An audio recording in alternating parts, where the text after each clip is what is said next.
William Blake. What William Blake called his spiritual life was as varied, free, and dramatic as his corporeal life was simple, limited, and unadventurous. His father was a London tradesman. His only formal education was in art.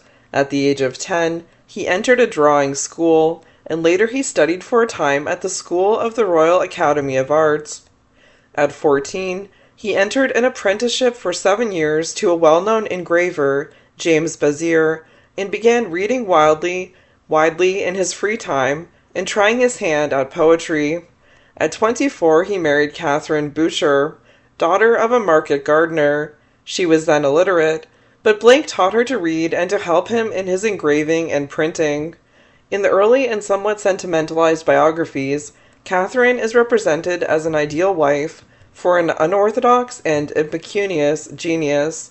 Blake, however, must have been a trying domestic partner, and his vehement attacks on the torment caused by a possessive, jealous female will, which reached their height in 1793 and remained prominent in his writings for another decade, probably reflect a troubled period at home. The couple was childless. The Blakes for a time enjoyed a moderate prosperity while Blake gave drawing lessons, illustrated books, and engraved designs made by other artists. When the demand for his work slackened, Blake in 1800 moved to a cottage at Felpham, on the Sussex seacoast, to take advantage of the patronage of the wealthy amateur of the arts and biographer William Hayley, also a supporter of Charlotte Smith, who with the best of narrow intentions tried to transform Blake into a conventional artist and breadwinner. But the caged eagle soon rebelled. Blake wrote, "is the enemy of my spiritual life while he pretends to be the friend of my corporeal." At Felpham in 1803 occurred an event that left a permanent mark on Blake's mind and art, an altercation with one John Schofield, a private in the Royal Dragoons. Blake ordered the soldier out of his garden, and, when Schofield replied with threats and curses against Blake and his wife, pushed him the 50 yards to the inn where he was quartered. Schofield brought charges that Blake had uttered seditious statements about king and country. Since England was at war with France, sedition was a hanging offense. Blake was acquitted, an event, according to a newspaper account, which so gratified the auditory that the court was thrown into an uproar by their noisy exultations. Nevertheless, Schofield, his fellow soldier Cock, and other participants in the trial haunted Blake's imagination and were enlarged to demonic characters who play a sinister role in Jerusalem. The event exacerbated Blake's sense that ominous forces were at work in the contemporary world and led him to complicate the symbolic and elusive style by which he veiled the radical religious, moral, and political opinions that he expressed in his poems. The dominant literary and artistic fashion of Blake's youth involved the notion that the future of British culture would involve the recovery, through archaeology as well as literary history, of an all but lost past. As an apprentice engraver who learned to draw by sketching the medieval monuments of London churches, Blake began his artistic career in the thick of that antiquarianism. It also informs his early lyric poetry. Poetical sketches, published when he was 26, suggest Blake's affinities with a group of later 18th century, later 1700s writers that includes Thomas Warton, poet and student of Middle English Romance and Elizabethan verse, Thomas Gray, translator from Old Icelandic and Welsh, and author, in 1757, of The Bard, a poem about the English conquest of Wales, Thomas Percy, the editor of the ballad collection Reliques of Ancient English Poetry, 1765, and James McPherson, who came before the public in the 1760s, claiming to be the translator of the epic verse of a 3rd century Gaelic bard named Ossian. Like these figures, Blake located the sources of poetic inspiration in an archaic native tradition that, according to the prevailing view of national history, had ended up eclipsed after the 17th century, after the 1600s, when French court culture, manners, and morals began their cultural ascendancy. Even in their orientation to a visionary culture, The bards of Blake's later prophetic books retain an association with this imagined version of a primitive past. Poetical Sketches was the only book of Blake's to be set in type according to customary methods. In 1788, he began to experiment with relief etching, a method that he called illuminated printing, a term associating his works with the illuminated manuscripts of the Middle Ages, and used to produce most of his books and poems. Working directly on a copper plate with pens, brushes, and an acid-resistant medium, he wrote the text in reverse so that it would print in the normal order, and also drew the illustration. He then etched the plate in acid to eat away the untreated copper and leave the design standing in relief. The pages printed from such plates were colored by hand in watercolors, often by Catherine Blake, and stitched together to make up a volume. This process was laborious and time-consuming, and Blake printed very few copies of his books. For example, of Songs of Innocence and of Experience, only 28 copies, some of them incomplete, are known to exist. Of the Book of Thel, 16, of the Marriage of Heaven and Hell, 9, and of Jerusalem, 5. To read a Blake poem without the pictures is to miss something important. Blake places words and images in a relationship that is sometimes mutually enlightening and sometimes turbulent, and that relationship is an aspect of the poem's argument. In this mode of relief etching, he published Songs of Innocence, 1789, then added supplementary poems and printed Songs of Innocence and of Experience, 1794. The two groups of poems represent the world as it is envisioned by what he calls two contrary states of the human soul. Gradually, Blake's thinking about human history and his experience of life and suffering articulated themselves in the giant forms and their actions, which came to constitute a complete mythology.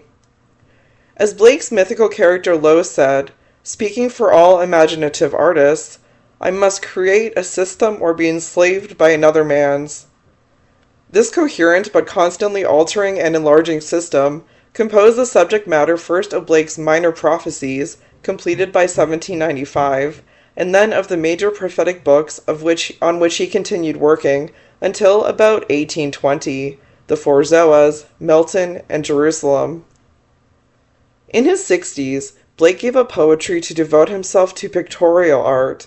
In the course of his life, he produced hundreds of paintings and engravings, many of them illustrations for the work of other poets, including a representation of Chaucer's Canterbury Pilgrims, a superb set of designs for the Book of Job, and a series of illustrations of Dante, on which he was still hard at work when he died.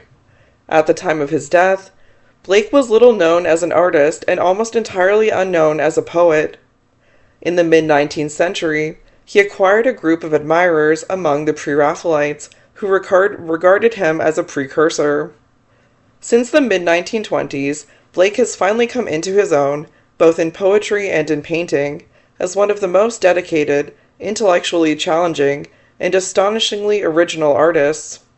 His marked influence ranges from William Butler Yeats, who edited Blake's writings and modeled his own system of mythology on Blake's, to Allen Ginsberg and other beat writers, Philip Pullman's His Dark Materials trilogy, and the graphic novels of the present day.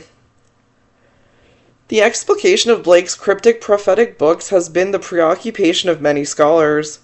Blake wrote them in the persona or voice of the Bard, who present, past, and future sees, that is, as a British poet who follows Spenser, and especially Milton, in a lineage going back to the prophets of the Bible. "The nature of my work," he said, "is visionary or imaginative." What Blake meant by the key terms vision and imagination, however, is often misinterpreted by taking literally what he, speaking the traditional language of his great predecessors, intended in a figurative sense. "That which can be made explicit to the idiot," he declared, "is not worth my care." Blake was a born ironist who enjoyed mystifying his well-meaning but literal-minded friends, and who took a defiant pleasure in shocking the dull and complacent angels of his day by being deliberately outrageous in representing his work and opinions. Blake declared that all he knew was in the Bible, and that The Old and New Testaments are the great code of art. This is an exaggeration of the truth that all his prophetic writings deal, in various formulations, with some aspects of the overall biblical plot of the creation and the fall, the history of the generations of humanity in the fallen world, redemption, and the promise of a recovery of Eden and of a New Jerusalem. These events, however, Blake interprets in what he calls the spiritual sense. For such a procedure he had considerable precedent, not in the Neoplatonic and occult thinkers with whom some modern commentators align him, but in the spiritual interpreters of the Bible among the radical Protestant sects in 17th and 18th century, 16th and 1700s England. In the French Revolution, America a prophecy, Europe a prophecy, and the trenchant prophetic satire The Marriage of Heaven and Hell, all of which Blake wrote in the early 1790s, while he was an ardent supporter of the French Revolution. He, like Wordsworth, Coleridge, Southey, and a number of radical English theologians, represented the contemporary revolution as the purifying violence that, according to biblical prophecy, portended the imminent redemption of humanity and the world. In Blake's later poems, Orr, the fiery spirit of violent revolution, gives way as a central personage to Los, the type of the visionary imagination in the fallen world. Blake's myth-making. Blake's first attempt to articulate his full myth of humanity's present, past, and future was The Four Zoas, begun in 1796 or 1797. A passage from the opening statement of its theme exemplifies the long verse line, what Blake called the march of long, resounding, strong, heroic verse, in which he wrote his prophetic books and will serve also to outline the book's vision. 4 mighty ones are in every man. A perfect unity cannot exist, but from the universal brotherhood of Eden, the universal man, to whom be glory evermore. Amen. Los was the 4th immortal, starry one, and in the earth of a bright universe, empery attended day and night, days and nights of revolving joy. Urthona was his name. In Eden, in the auricular nerves of human life, which is the earth of Eden, he his emanations propagated. Daughter of Beulah, sing his fall into division and his resurrection to unity. Blake's mythical premise, or starting point, is not a transcendent God, but the universal man, who is God, and who incorporates the cosmos as well. Blake elsewhere describes this founding image as the human form divine, and names him Albion. The fall in this myth is not the fall of humanity away from God, but a falling apart of primal people, a fall into division. In this event, the original sin is what Blake calls selfhood, the attempt of an isolated part to be self-sufficient. The breakup of the all-inclusive universal man in Eden into exiled parts, it is evident, serves to identify the fall with the creation not only of man and of nature as we ordinarily know them, but also of a separate sky god, who is alien from humanity. Universal man divides first into the 4 mighty ones, who are the Zoas, or chief powers and component aspects of humanity, and these in turn divide sexually into male specters and female emanations. Thus is the quoted passage the Zoa known in the unfallen state of Eden as Urthona, the imaginative power, separates into the form of Los in the fallen world. In addition to Eden, there are 3 successively lower states of being in the fallen world, which Blake calls Beulah, a pastoral condition of easy and relaxed innocence, without clash of contraries. Generation, the realm of common human experience, suffering, and conflicting contraries. And Yorro, Blake's hell, the lowest state or limit of bleak rationality, tyranny, static negation, and isolated selfhood. The fallen world moves through the cycles of its history, successively approaching and falling away from redemption, until, by the agency of the Redeemer, who is equated with the human imagination and is most potently operative in the prophetic poet, it will culminate in an apocalypse. In terms of his controlling image of the universal man, Blake describes this apocalypse as a return to the original undivided condition, his resurrection to unity. What is confusing to many readers is that Blake alternates this representation of the fall as a fragmentation of the one primal man into separate parts with a different kind of representation in terms of two sharply opposed ways of seeing the universe. In this latter mode, the fall is a catastrophic change from imaginative insight, which sees the cosmos as unified and humanized, to sight by the physical eye, which sees the cosmos as a multitude of isolated individuals in an inhuman and alien nature. In terms of this distinction, the apocalypse toward which Blake, as imaginative artist, strives unceasingly, will enable men and women once again to envision all beings as participant in the individual life that he calls the universal brotherhood of Eden, that is, a humanized world in which all individuals, in familial union, can feel at home.